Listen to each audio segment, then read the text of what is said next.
ਜਿਵੇਂ ਕਿਸੇ ਟਾਈਮ ਤੇ ਲਾਪਤਾ ਲਾਸ਼ਾਂ ਦਾ ਮੁੱਦਾ ਉੱਠਿਆ ਸੀ, ਉਹ ਸਾਡੇ ਲਈ ਲਾਪਤਾ ਸੀ, ਪਰ ਜਿਨ੍ਹਾਂ ਨੇ ਲਾਪਤਾ ਕੀਤੇ ਸੀ ਉਹਨਾਂ ਨੂੰ ਪਤਾ ਸੀ ਕਿ ਉਹਨਾਂ ਨੇ ਕਿੱਥੇ ਖੁਰਦ-ਬੁਰਦ ਕੀਤੀਆਂ। ਸੋ ਜਿੱਥੇ ਜਿੱਥੇ ਇਹਨਾਂ ਨੇ ਭੇਜੇ ਨੇ ਸਰੂਪ, ਇਹਨਾਂ ਨੂੰ ਪਤਾ ਪਰ ਇਹ ਦੱਸ ਨਹੀਂ ਰਹੇ, ਸੋ ਇਹ ਉਹਦੇ ਦੋਸ਼ੀ। ਤੇ ਜਦੋਂ ਅਸੀਂ ਗੁਰੂ ਸਾਹਿਬਾਨ ਦਾ ਸਤਿਕਾਰ ਨਹੀਂ ਕਰਦੇ ਤੇ ਫਿਰ ਅਸੀਂ ਉਹਦਾ ਤਿਰਸਕਾਰ ਕਰ ਰਹੇ ਹੁੰਦੇ ਹਾਂ। ਆਈਟਮ ਦੇ ਤੌਰ ਤੇ ਮੰਨ ਕੇ ਜਿਵੇਂ ਬਾਕੀ ਮਾਮਲਿਆਂ ਦੇ ਵਿੱਚ ਘਪਲੇ ਤੇ ਘੁਟਾਲੇ ਕੀਤੇ ਨੇ, ਸਕੈਂਡਲਸ ਕੀਤੇ ਨੇ, ਇਸੇ ਤਰ੍ਹਾਂ ਗੁਰੂ ਦਾ ਵੀ ਵਪਾਰ ਕੀਤਾ। ਅੰਤਰਿਮ ਕਮੇਟੀ ਇਨਕਲੂਡਿੰਗ ਪ੍ਰਧਾਨ ਜ਼ਿੰਮੇਵਾਰ ਹੈ। ਸ਼੍ਰੋਮਣੀ ਗੁਰਦੁਆਰਾ ਪ੍ਰਬੰਧਕ ਕਮੇਟੀ ਦੇ ਅਪਾਇੰਟੀ ਜਥੇਦਾਰ ਅੱਗੇ ਉੱਥੇ ਹੀ ਆਪਣੇ ਅਸਤੀਫੇ ਦੇ ਦੇਣ ਤੇ ਚੰਗੇ ਰਹਿਣਗੇ। ਆਪਣੇ ਇਖਲਾਕੀ ਤੌਰ ਤੇ ਇਹਨਾਂ ਨੂੰ ਅਸਤੀਫੇ ਦੇ ਦੇਣੇ ਚਾਹੀਦੇ ਨੇ। ਜਿਵੇਂ ਕਿਸੇ ਟਾਈਮ ਤੇ ਲਾਪਤਾ ਲਾਸ਼ਾਂ ਦਾ ਮੁੱਦਾ ਉੱਠਿਆ ਸੀ, ਉਹ ਸਾਡੇ ਲਈ ਲਾਪਤਾ ਸੀ, ਪਰ ਜਿਨ੍ਹਾਂ ਨੇ ਲਾਪਤਾ ਕੀਤੇ ਸੀ ਉਹਨਾਂ ਨੂੰ ਪਤਾ ਸੀ ਕਿ ਉਹਨਾਂ ਨੇ ਕਿੱਥੇ ਖੁਰਦ-ਬੁਰਦ ਕੀਤੀਆਂ ਨੇ। ਸੋ ਜਿੱਥੇ ਜਿੱਥੇ ਇਹਨਾਂ ਨੇ ਭੇਜੇ ਨੇ ਸਰੂਪ, ਇਹਨਾਂ ਨੂੰ ਪਤਾ ਪਰ ਇਹ ਦੱਸ ਨਹੀਂ ਰਹੇ, ਸੋ ਇਹ ਉਹਦੇ ਦੋਸ਼ੀ ਨੇ। ਅਸੀਂ 22 ਤਰੀਕ ਨੂੰ ਜੇਕਰ ਗੋਬਿੰਦ ਸਿੰਘ ਲੌਂਗੋਵਾਲ ਕੱਲ੍ਹ ਅਸਤੀਫਾ ਨਹੀਂ ਦਿੰਦੇ ਪੇਸ਼ ਹੋ ਕੇ ਅਕਾਲ ਤਖਤ ਤੇ ਫਿਰ ਅਸੀਂ 22 ਤਰੀਕ ਨੂੰ ਉਹਨਾਂ ਦੇ ਘਰ ਦੇ ਮੂਹਰੇ ਧਰਨਾ ਦਿਆਂਗੇ। ਸਾਡਾ ਉੱਥੇ ਧਰਨਾ ਸ਼ੁਰੂ ਹੋਏਗਾ।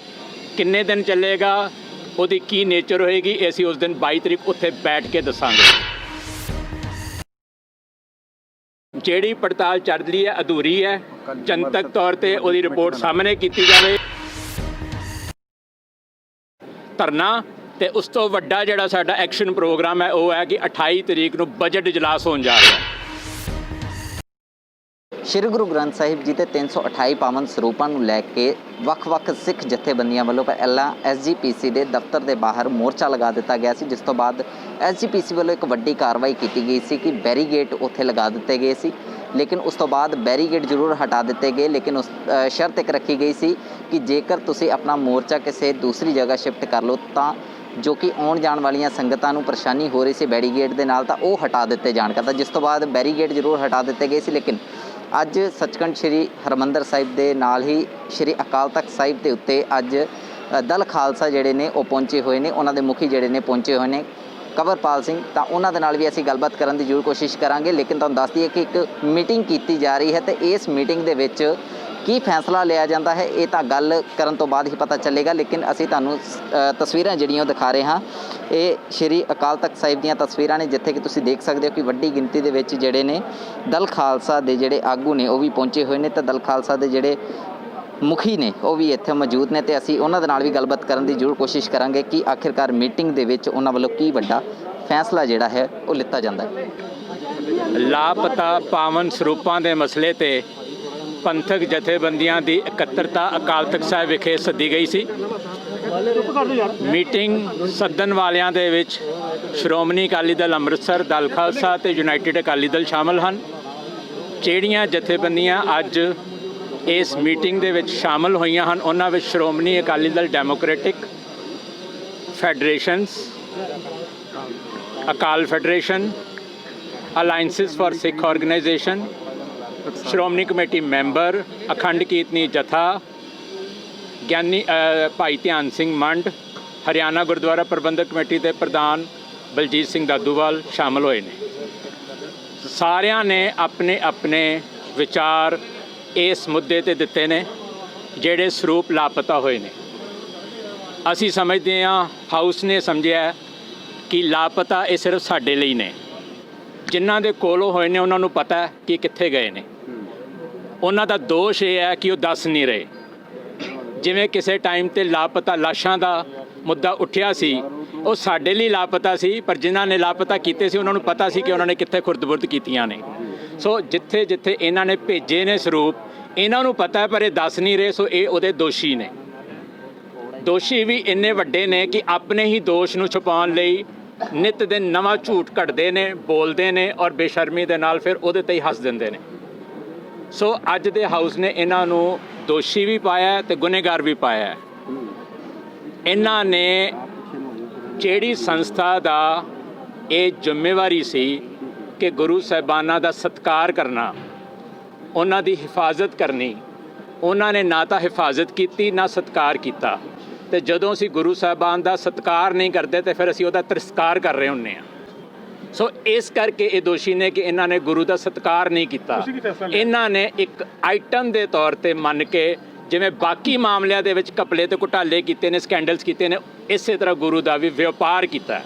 ਸੋ ਅਸੀਂ ਫੈਸਲੇ ਲਏ ਨੇ ਕਿ ਅੰਤਰਿਮ ਕਮੇਟੀ ਇਨਕਲੂਡਿੰਗ ਪ੍ਰਧਾਨ ਜ਼ਿੰਮੇਵਾਰ ਹੈ, ਨੈਤਿਕ ਤੌਰ ਤੇ ਜ਼ਿੰਮੇਵਾਰ ਹੈ। ਇੱਕ ਕਲੈਕਟਿਵ ਡਿਸੀਜਨ ਜਿਹੜਾ ਹੁੰਦਾ ਉਹਦੇ ਤੌਰ ਤੇ ਇਹ ਜ਼ਿੰਮੇਵਾਰ ਨੇ। ਇਹਨਾਂ ਨੂੰ ਕੁਇਟ ਕਰ ਦੇਣੇ ਚਾਹੀਦੇ ਨੇ ਆਫਿਸ। ਔਰ ਬੇਸ਼ੱਕ ਕੱਲ੍ਹ ਜਿੱਥੇ ਇਹਨਾਂ ਨੇ ਪੇਸ਼ ਹੋਣਾ ਹੈ ਸ਼੍ਰੋਮਣੀ ਗੁਰਦੁਆਰਾ ਪ੍ਰਬੰਧਕ ਕਮੇਟੀ ਦੇ ਅਪਾਇੰਟੀ ਜਥੇਦਾਰ ਅੱਗੇ, ਉੱਥੇ ਹੀ ਆਪਣੇ ਅਸਤੀਫੇ ਦੇ ਦੇਣ ਤੇ ਚੰਗੇ ਰਹਿਣਗੇ। ਆਪਣੀ ਇਖਲਾਕੀ ਤੌਰ ਤੇ ਇਹਨਾਂ ਨੂੰ ਅਸਤੀਫੇ ਦੇ ਦੇਣੇ ਚਾਹੀਦੇ ਨੇ, ਚਾਹੇ ਅਕਾਲ ਤਖਤ ਤੇ ਆਗੇ ਦੇ ਦੇਣ, ਚਾਹੇ ਜਥੇਦਾਰਾਂ ਅੱਗੇ ਦੇ ਦੇਣ। ਨੰਬਰ 1। ਦੂਜੀ ਗੱਲ ਹੈਗੀ ਹੈ ਕਿ ਅਸੀਂ ਇਹ ਫੈਸਲੇ ਲਿਆ ਕਿ ਅਸੀਂ 22 ਤਰੀਕ ਨੂੰ ਜੇਕਰ ਗੋਬਿੰਦ ਸਿੰਘ ਲੌਂਗੋਵਾਲ ਕੱਲ੍ਹ ਅਸਤੀਫਾ ਨਹੀਂ ਦਿੰਦੇ ਪੇਸ਼ ਹੋ ਕੇ ਅਕਾਲ ਤਖਤ ਤੇ ਫਿਰ ਅਸੀਂ 22 ਤਰੀਕ ਨੂੰ ਉਹਨਾਂ ਦੇ ਘਰ ਦੇ ਮੂਹਰੇ ਧਰਨਾ ਦਿਆਂਗੇ। ਸਾਡਾ ਉੱਥੇ ਧਰਨਾ ਸ਼ੁਰੂ ਹੋਏਗਾ। ਕਿੰਨੇ ਦਿਨ ਚੱਲੇਗਾ, ਉਹਦੀ ਕੀ ਨੇਚਰ ਹੋਏਗੀ, ਇਹ ਅਸੀਂ ਉਸ ਦਿਨ 22 ਤਰੀਕ ਉੱਥੇ ਬੈਠ ਕੇ ਦੱਸਾਂਗੇ। ਨੰਬਰ 1, ਜਿਹੜਾ ਇਹਨਾਂ ਨੇ 27 ਤਰੀਕ ਨੂੰ ਕਾਨੂੰਨੀ ਕਾਰਵਾਈ ਦਾ ਮਤਾ ਪਾ ਕੇ 5 ਤਰੀਕ ਨੂੰ ਆਪੇ ਹੀ ਬੈਕ ਟਰੈਕ ਕੀਤਾ ਹੈ, ਵਾਪਸ ਲਿਆ, ਸਾਡੀ ਸਮਝ ਤੋਂ ਬਾਹਰ ਹੈ ਕਿ ਐਡਾ ਵੱਡੇ ਕੀ ਕਾਰਨ ਹੋ ਗਏ ਕਿ ਇਹਨਾਂ ਨੂੰ ਆਪਣੇ ਹੀ ਮਤੇ ਨੂੰ ਆਪੇ ਹੀ ਵਾਪਸ ਲੈਣਾ ਪਿਆ, ਉਹ ਵੀ 5 ਦਿਨਾਂ ਦੇ ਅੰਦਰ ਅੰਦਰ। ਇਹਦੇ ਲਈ ਦੂਜੇ ਨੰਬਰ ਤੇ ਦੋਸ਼ੀ ਨੇ। ਅਸੀਂ ਨਰੈਣ ਸਿੰਘ ਚੌੜਾ ਨੇ ਇਹਨਾਂ ਦੇ ਖਿਲਾਫ ਜਿਹੜਾ ਇੱਕ ਦੋਸ਼ ਪੱਤਰ ਵੀ ਮੀਟਿੰਗ ਦੇ ਵਿੱਚ ਪੜ੍ਹਿਆ, ਇਹਨਾਂ ਦੇ ਕਿਹੜੇ ਦੋਸ਼ ਨੇ ਉਹ, ਔਰ ਉਹਦੀ ਜਿਹੜੀ ਇੱਕ ਦੋਸ਼ ਪੱਤਰਾਂ ਦੀ ਜਿਹੜੀ ਸੂਚੀ ਹੈ ਅਸੀਂ ਪ੍ਰੈਸ ਨੂੰ ਤੁਹਾਨੂੰ ਹੁਣੇ ਇੱਥੇ ਦਿਆਂਗੇ। ਸੋ ਇਹ ਦੂਜਾ ਦੋਸ਼ੀ ਹੈ ਕਿ ਇਹ ਆਪਣੇ ਹੀ ਮਤਿਆਂ ਦੇ ਉੱਤੇ ਬੈਕ ਟਰੈਕ ਕੀਤੇ ਨੇ।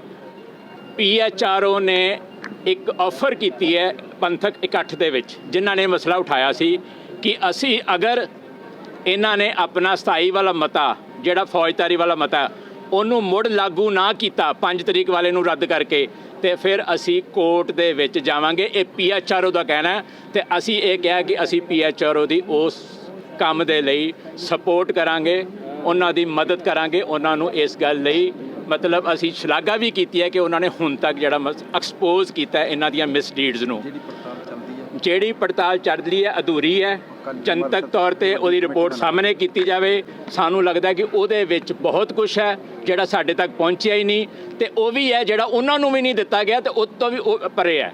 ਸੋ ਬਹੁਤ ਕੁਝ ਅਜੇ ਓਲੇ 'ਚ ਹੈ। ਸੋ 22 ਤਰੀਕ ਨੂੰ ਪ੍ਰਧਾਨ ਦੇ ਬਾਹਰ ਧਰਨਾ, ਤੇ ਉਸ ਤੋਂ ਵੱਡਾ ਜਿਹੜਾ ਸਾਡਾ ਐਕਸ਼ਨ ਪ੍ਰੋਗਰਾਮ ਹੈ ਉਹ ਹੈ ਕਿ 28 ਤਰੀਕ ਨੂੰ ਬਜਟ ਇਜਲਾਸ ਹੋਣ ਜਾ ਰਿਹਾ ਹੈ। 28 ਤਰੀਕ ਨੂੰ ਸਾਡੀਆਂ ਸਾਰੀਆਂ ਜਥੇਬੰਦੀਆਂ ਹੋਰ ਸੰਗਤਾਂ ਦਰਬਾਰ ਸਾਹਿਬ ਦੇ ਚਾਰੇ ਪਾਸੇ ਆਲੇ ਦੁਆਲੇ ਘੇਰਾ ਕੱਟ ਕੇ ਖਲੋ ਜਾਣਗੀਆਂ। ਹਰ ਮੈਂਬਰ ਜਿਹੜਾ ਅੰਦਰ ਜਾਏਗਾ ਉਹਦੀ ਜ਼ਮੀਰ ਨੂੰ ਹਲੂਣਾ ਦਿਆਂਗੇ, ਉਹਨੂੰ ਦੱਸਾਂਗੇ ਕਿ ਤੂੰ ਕਿੱਥੇ ਜਾ ਰਿਹਾ, ਕਿੰਨਾ ਲੋਕਾਂ ਦੇ ਵਿੱਚ ਬੈਠੇਗਾ, ਕਿਹੜੇ ਮੁੱਦਿਆਂ ਲਈ ਤੁਸੀਂ ਗੁਨੇਗਾਰ ਹੋ। ਤੁਸੀਂ ਆਪਣੇ ਮੈਂਬਰਾਂ ਨੂੰ, ਆਪਣੇ ਅਹੁਦੇਦਾਰਾਂ ਨੂੰ, ਆਪਣੇ ਅਧਿਕਾਰੀਆਂ ਨੂੰ ਜਾ ਕੇ ਝੰਜੋੜੋ, ਤੇ ਅਸੀਂ ਇੱਥੇ ਵੇਟ ਕਰਦੇ ਹਾਂ ਕਿ ਜਦੋਂ ਤੁਸੀਂ ਵਾਪਸ ਆਓਗੇ ਅਸੀਂ ਫਿਰ ਤੁਹਾਨੂੰ ਪੁੱਛਾਂਗੇ ਕਿ ਤੁਸੀਂ ਅੰਦਰ ਆਪਣਾ ਫਰਜ਼ ਨਿਭਾ ਕੇ ਆਏ ਹੋ ਕਿ ਨਹੀਂ।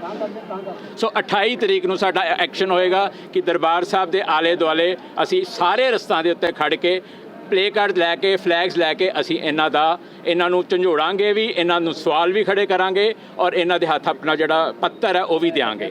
ਤੀਸਰਾ ਐਕਸ਼ਨ ਪ੍ਰੋਗਰਾਮ ਹੈ ਕਿ 25 ਤਰੀਕ ਨੂੰ ਕਿਸਾਨ ਜਥੇਬੰਦੀਆਂ ਨੇ ਸਾਂਝੇ ਤੌਰ ਤੇ ਪੰਜਾਬ ਬੰਦ ਦਾ ਸੱਦਾ ਦਿੱਤਾ ਹੈ। ਅੱਜ ਸਾਡੇ ਹਾਊਸ ਨੇ ਉਸ ਦਾ ਸਮਰਥਨ ਕੀਤਾ।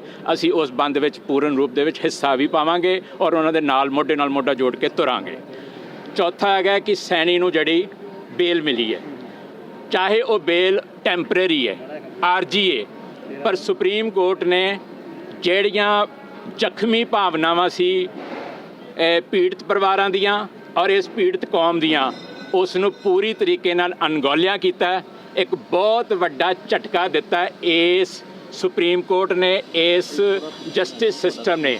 ਪਹਿਲਾਂ ਵੀ ਸਾਨੂੰ ਇਨਸਾਫ ਦੀ ਉਮੀਦ ਬਹੁਤ ਘੱਟ ਸੀ, ਪਰ ਜਦੋਂ ਹਾਈ ਕੋਰਟ ਨੇ ਬੇਲ ਰੱਦ ਕੀਤੀ ਤਾਂ ਇੱਕ ਥੋੜ੍ਹੀ ਜਿਹੀ ਉਮੀਦ ਜਾਗੀ ਸੀ, ਪਰ ਸੁਪਰੀਮ ਕੋਰਟ ਨੇ ਉਸ ਉਮੀਦ ਦੇ ਉੱਤੇ ਵੀ ਪਾਣੀ ਪਾਤਾ ਹੈ। ਹਾਲਾਂਕਿ ਇਹ ਆਰਜੀ ਉਹਨੂੰ ਰਿਪਰੀਵ ਮਿਲੀ ਹੈ, ਆਰਜੀ ਛੂਟ ਮਿਲੀ ਹੈ। ਅਸੀਂ ਉਮੀਦ ਕਰਾਂਗੇ ਕਿ ਜਿਹੜੀਆਂ ਜ਼ਖਮੀਆਂ ਭਾਵਨਾਵਾਂ ਨੇ ਨਾ ਪੀੜਤ ਪਰਿਵਾਰਾਂ ਦੀਆਂ ਤੇ ਕੌਮ ਦੀਆਂ, ਜਦੋਂ 3 ਹਫ਼ਤੇ ਬਾਅਦ ਸੁਪਰੀਮ ਕੋਰਟ ਦੁਬਾਰਾ ਬੈਠੇਗੀ ਤੇ ਉਸ ਦਾ ਖਿਆਲ ਰੱਖੇਗੀ। ਕੱਲ੍ਹ ਦੀ ਮੀਟਿੰਗ ਵਿੱਚ ਜੀ ਅਗਰ ਆਪਣੇ ਆਪ ਰਿਜ਼ਾਈਨ ਨਹੀਂ ਕਰਦੇ ਤੇ ਦੂਸਰੇ ਨੰਬਰ ਤੇ ਜੇਕਰ ਅਕਾਲ ਤਖਤ ਸਾਹਿਬ ਵੀ ਇਹਨਾਂ ਨੂੰ ਸੇਵਾ ਲਾ ਕੇ ਮਾਫ ਕਰਦੇ ਤੇ ਕੀ ਐਕਸ਼ਨ ਲਿਆ ਜਾਏਗਾ? ਦੇਖੋ, ਸਭ ਤੋਂ ਵੱਡੀ ਗੱਲ ਹੈ ਕਿ ਗਿਆਨੀ ਹਰਪ੍ਰੀਤ ਸਿੰਘ ਕੀ ਫੈਸਲਾ ਲੈਂਦੇ ਆ, ਉਹਨਾਂ ਦਾ ਕੱਲ੍ਹ ਲਿਟਮਸ ਟੈਸਟ ਹੈ। ਕਿਉਂਕਿ ਜਦੋਂ ਆਪਣੀ ਹੀ ਅਪਾਇੰਟਿੰਗ ਅਥਾਰਟੀ ਮੁਲਜ਼ਮ ਬਣ ਕੇ ਆਪਣੇ ਸਾਹਮਣੇ ਆ ਕੇ ਖੜੀ ਹੋ ਜਾਂਦੀ ਹੈ ਤੇ ਫਿਰ ਫੈਸਲਾ ਕਰਨਾ ਬਹੁਤ ਔਖਾ ਹੁੰਦਾ। ਹੁਣ ਤੱਕ ਜਿੰਨਾ ਵੀ ਅਸੀਂ ਦੇਖਿਆ, ਨਾ ਭਾਈ ਰਣਜੀਤ ਸਿੰਘ ਕੋ ਟੋਡਾ ਦੇ ਖਿਲਾਫ ਫੈਸਲਾ ਹੋਇਆ, ਨਾ ਵਦੰਤੀ ਸਾਹਿਬ ਕੋ ਬਾਦਲ ਦੇ ਖਿਲਾਫ ਹੋਇਆ, ਤੇ ਕੱਲ ਫਿਰ ਅਪਾਇੰਟਿੰਗ ਅਥਾਰਟੀ ਜਥੇਦਾਰ ਦੇ ਅੱਗੇ ਖੜੀ ਹੋ ਰਹੀ ਹੈ, ਜਿਹੜੀ ਉਹਨਾਂ ਨੂੰ ਅਪਾਇੰਟ ਕਰਦੀ ਹੈ। ਸੋ ਇਹ ਬੜਾ ਵੱਡਾ ਇਮਤਿਹਾਨ ਹੈ। ਅਸੀਂ ਦੇਖਦੇ ਹਾਂ ਕਿ ਇਮਤਿਹਾਨ 'ਚ ਪਾਸ ਹੁੰਦੇ ਆ ਕਿ ਫਿਰ। ਸਰ ਕੱਲ੍ਹ ਅਗਰ ਮਾਮਲੇ ਨੂੰ ਲਮਕਾਉਣ ਵਾਸਤੇ ਜੇਕਰ ਸਿੱਟ ਬਿਠਾਤੀ ਜਾਂਦੀ ਆ, ਕਿਉਂਕਿ ਆਮ ਤੌਰ ਤੇ ਇਹ ਹੁੰਦਾ ਕਿ ਸਿੱਟ ਬਿਠਾ ਕੇ ਦੇਖੋ, ਆਪਾਂ ਇਮੈਜਿਨਰੀ ਕੋਈ ਗੱਲਾਂ ਨਾ ਕਰੀਏ। ਕੱਲ ਵੀ ਅਸੀਂ ਇੱਥੇ ਹੀ ਆ, ਇੱਥੇ ਹੀ ਤੁਹਾਡਾ ਸਾਹਮਣਾ ਕਰਾਂਗੇ। ਕੱਲ ਜੋ ਹੋਏਗਾ ਅਸੀਂ ਦੇਖਾਂਗੇ। ਬਹੁਤ ਕੁਝ ਇਲਜ਼ਾਮ ਹੈ, ਬਹੁਤ ਕੁਝ ਇਲਜ਼ਾਮ ਹੈ। ਇਹ ਉਵੇਂ ਹੀ ਹੈ ਜਿਵੇਂ ਪਿੰਕੀ ਕੈਟ ਹੁਣ ਤੋਤੇ ਵਾਂਗੂ ਬੋਲਦਾ ਪਿਆ ਕਿ ਮੇਰੇ ਕੋਲ ਆਹ ਕਰਾਉਂਦੇ ਸੀ, ਆਹ ਕਰਾਉਂਦੇ ਸੀ, ਆਹ ਕਰਾਉਂਦੇ ਸੀ। ਨਾਲ ਮੰਨੀ ਵੀ ਜਾ ਰਿਹਾ ਕਿ ਮੈਂ ਕਰਦਾ ਵੀ ਰਿਹਾ, ਮਾਰਦਾ ਵੀ ਰਿਹਾ, ਤੇ ਨਾਲੇ ਵੀ ਕਹਿੰਦਾ ਰਿਹਾ ਕਿ ਧਮਕੀ ਦਿੰਦੇ ਸੀ ਜੇ ਨਹੀਂ ਮਾਰੇਗਾ ਤੇ ਤੈਨੂੰ ਛੁੱਟੀ ਕਰ ਦਿਆਂਗੇ। ਸੋ ਇਹ ਹੁਣ ਜਿਹੜੇ ਮੁਲਾਜ਼ਮ ਨੇ ਸਭ ਬੋਲਣਗੇ। ਕੁਛ ਜ਼ਮੀਰ, ਕਿਸੇ ਦੀ ਜ਼ਮੀਰ ਉਹਨੂੰ ਟੁੰਬੇਗੀ, ਕਿਸੇ ਦਾ ਪਰਿਵਾਰ ਉਹਨੂੰ ਟੁੰਬੇਗਾ ਕਿ ਤੂੰ ਗੁਰੂ ਦੇ ਘਰ ਇਹ ਕਰਕੇ ਆਇਆ, ਤੇ ਕੁਛ ਮਜਬੂਰ ਹੋਣਗੇ ਬੋਲਣ ਲਈ। ਹਾਲੇ ਆਏ ਦਿਨ ਤੁਹਾਨੂੰ ਇਹਨਾਂ ਕੋਲੋਂ ਬਹੁਤ ਮਸਾਲਾ ਮਿਲੇਗਾ। ਜਿਨ੍ਹਾਂ ਨੇ ਸਰਕਾਰ ਕਮੇਟੀਆਂ ਨੂੰ ਧਰਨਾ ਦੇਣ ਲੱਗਿਆ ਮਾਰਿਆ ਕੁੱਟਿਆ ਜਾਂ ਅਸੀਂ ਉਹਦੀ ਨਿੰਦਾ ਕਰਦੇ ਹਾਂ। ਉਹ ਜਿਹੜੇ ਵੀਰ ਉੱਧਰ ਬੈਠੇ ਨੇ ਸਾਡੇ ਭਰਾ ਨੇ, ਅਸੀਂ ਉਹਨਾਂ ਦੇ ਨਾਲ ਖੜੇ ਹਾਂ, ਔਰ ਸਾਡੇ 'ਚੋਂ ਹੁਣ ਉੱਧਰ ਸੱਜਣ ਉਹਨਾਂ ਨੂੰ ਮਿਲ ਕੇ ਵੀ ਜਾਣਗੇ। ਇਹ ਸਨ ਦਲ ਖਾਲਸਾ ਦੇ ਸਰਪ੍ਰਸਤ ਕੰਵਰਪਾਲ ਸਿੰਘ ਬਿੱਟੂ, ਜਿਨ੍ਹਾਂ ਵੱਲੋਂ ਦੱਸਿਆ ਗਿਆ ਹੈ ਕਿ SGPC ਦੇ ਪ੍ਰਧਾਨ ਜਿਨ੍ਹਾਂ ਵੱਲੋਂ ਕੋਈ ਅਜੇ ਤੱਕ ਪ੍ਰਤੀਕਿਰਿਆ ਨਹੀਂ ਦਿੱਤੀ ਗਈ, ਤਾਂ ਜੇਕਰ ਦੋਸ਼ੀਆਂ ਨੂੰ ਸਜ਼ਾ ਨਹੀਂ ਦਿੱਤੀ ਗਈ ਤਾਂ ਇਹ ਜਵਾਬਦਾਰੀ ਜਿਹੜੀ ਹੈ SGPC ਵੱਲੋਂ ਨਹੀਂ ਦਿੱਤੀ ਗਈ। ਤਾਂ ਉਹਨਾਂ ਵੱਲੋਂ ਇਹ ਕਿਹਾ ਗਿਆ ਹੈ ਕਿ ਜਿਹੜੇ ਕਿ SGPC ਦੇ ਪ੍ਰਧਾਨ ਨੇ ਭਾਈ ਗੋਬਿੰਦ ਸਿੰਘ ਲੋਂਗੋਵਾਲ, ਉਹਨਾਂ ਦੇ ਘਰ ਦਾ ਘਿਰਾਵ ਵੀ ਕੀਤਾ ਜਾਏਗਾ। ਵੀਡੀਓ ਜਰਨਲਿਸਟ ਮਨੋਜ ਭਗਤ ਦੇ ਨਾਲ ਵਿਸ਼ਾਲ ਸ਼ਰਮਾ, ਲਾਈਵ ਭਾਰਤ, ਅੰਮ੍ਰਿਤਸਰ।